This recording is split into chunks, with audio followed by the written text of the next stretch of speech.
बिस्मिल्लाहिर रहमानिर रहीम। हे समस्त जगतबासी, आज आमी शामीम आली चिश्ती आपनादेर सामने किछु आलोचना निये आसलाम।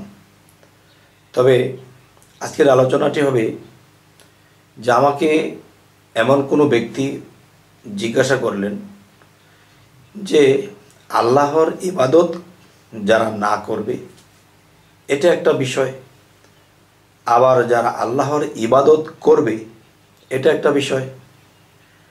আবার দেখা যায় একজন ব্যক্তি যে আল্লাহর ইবাদত কখনোই করে নাই, কিন্তু সেই লোকটা কখনো খারাপ কাজ করে নাই, ঝগড়া ফেসাতে নাই, মানুষ মারে নাই, মানুষেরটা মেরে ধরে খায় নাই, এবং দেখা যায় মানুষের পারলে উপকার করেছে, কারো ক্ষতি করে নাই, কিন্তু সে আল্লাহর ইবাদত করে নাই।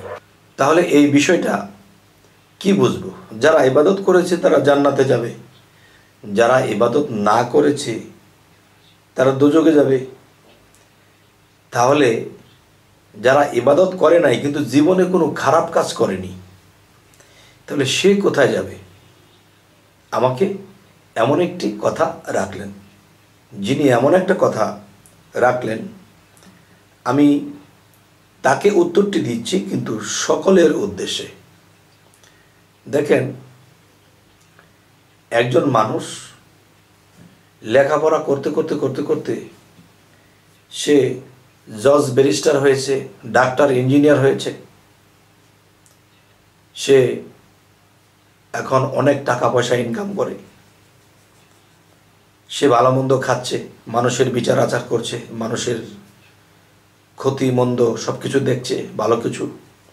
আচ্ছা, আর যে আল্লাহর ইবাদত করেছে কিন্তু পাশাপাশি মানুষের ক্ষতিও করেছে, পাপের কাজও করেছে, আবার ইবাদতও করেছে। আবার একদল তারা জীবনে কারো ক্ষতি করেনি, পারলে উপকার করেছে, কিন্তু আল্লাহর ইবাদত করেনি। তাহলে এই তিনটা স্তরের লোক কার কি উপায়?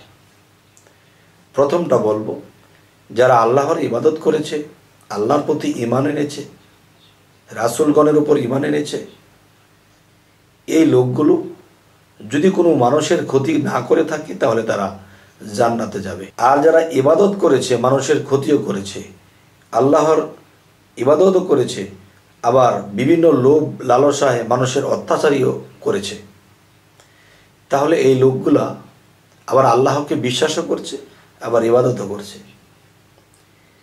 এই লোকগুলা দোজখ ভোগ করবে। দোজখ ভোগ করার পরে তারা আবার বেহেশতে যাবে। আর যারা কোনো ক্ষতিও করলো না, আর যারা কোনো আল্লাহর ইবাদত করলো না, তাদের কি অবস্থা হবে? তাদের এই অবস্থা হবে যে সেই মানুষটি বেহেশতেও যাবে না, দোজখেও যাবে না, সে থাকবে মধ্যে। তাহলে দেখেন, মধ্যে যে বিষয়টা, আকাশ থেকে যখন বৃষ্টি ঝরে এই পানিটা খাওয়া যায়, এবং পাতালে যে পানি আছে সেই পাতালের পানিটাও খাওয়া যায়, কিন্তু আমাদের পৃথিবীর মধ্যে যে নালা ডোবা বিভিন্ন পানি জমা আছে, ময়লা, এগুলা কিন্তু খাওয়ার যোগ্য না, এগুলা খাইলে রোগবালাই হবে। তাহলে বোঝা গেল লোকটা কারো ক্ষতি করেনি, ও পারলে উপকার করেছে, কিন্তু উপকারের প্রতিদান সে পাবে। আচ্ছা, আল্লাহ তো বলেছে, আমি বিন্দু পরিমাণ ভালো কাজ যদি কেউ করে আমি তাকে তার পুরস্কার দেই, এবং বিন্দু পরিমাণ খারাপ যদি করে তারও পুরস্কার সে পেয়ে যাবে। তাহলে আমি বলবো, মানুষটা ডানেও নাই, বামেও নাই, মাঝখানে। তাহলে এই ব্যক্তিটির কি উপায় হবে? তখন দুইটা রাস্তা। একটি রাস্তা হলো, সে জীবনে আল্লাহর ইবাদত করে নাই,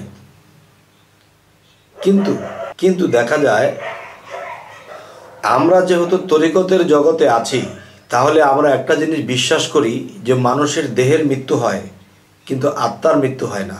আত্মা কিন্তু বেঁচেই থাকে। আর এই আত্মাটা কিন্তু এই পৃথিবীতেই আবার আসতে পারে, আবার যেতে পারে। যেহেতু আত্মার মৃত্যু নেই, দেহের মৃত্যু আছে, ধ্বংস আছে, এই দেহটা মাটির সাথে মিশে যাবে, কিন্তু এই আত্মাটার মৃত্যু নেই। তাহলে এই আত্মাটা ফের জগতে আসবে, ফের জগতে এসে এমন একটা প্রসেস, এমন একটা সিস্টেমে সে থাকবে, তখন সে ইবাদত করবে এবং পরোপকার করবে এবং ভালো কিছু করে যাবে।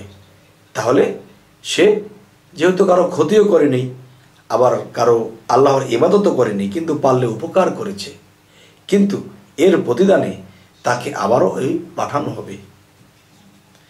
আচ্ছা, এখন দেখা যায় এই আলোচনাটি যদি কোনো শরীয়তের লোক শোনেন, সে হয়তো এটা মানতে চাইবে না যে মানুষ মৃত্যুর পরে কি আবার আসে।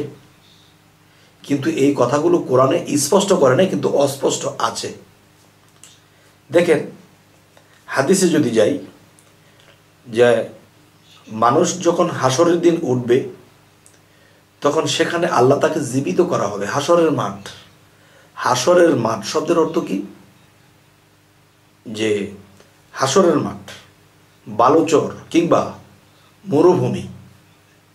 তাহলে এই মরুভূমির মাঠে আপনি আমি কি আছি না? তাহলে সে আবার আসবে, তার সম্পূর্ণ কাজ সেরে সে আবার চলে যাবে। তাহলে যিনি আমাকে জিজ্ঞাসা করেছিলেন, যারা ইবাদত করে তারা তো বেহেশতে যাবে, আর যারা ইবাদত না করে মানুষের ক্ষয়ক্ষতি করে তারা তো জাহান্নামে যাবে। হ্যাঁ, তাহলে একজন ব্যক্তি জীবনে কোনোদিন আল্লাহর ইবাদত করেনি, কিন্তু কারো ক্ষতিও করেনি সে, তাহলে এই উত্তরটা আমি আপনাদের সামনে করলাম।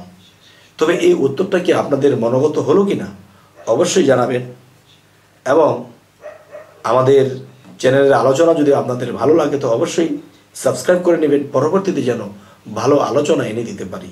তো সকলে ভালো থাকবেন। আল্লাহ হাফিজ।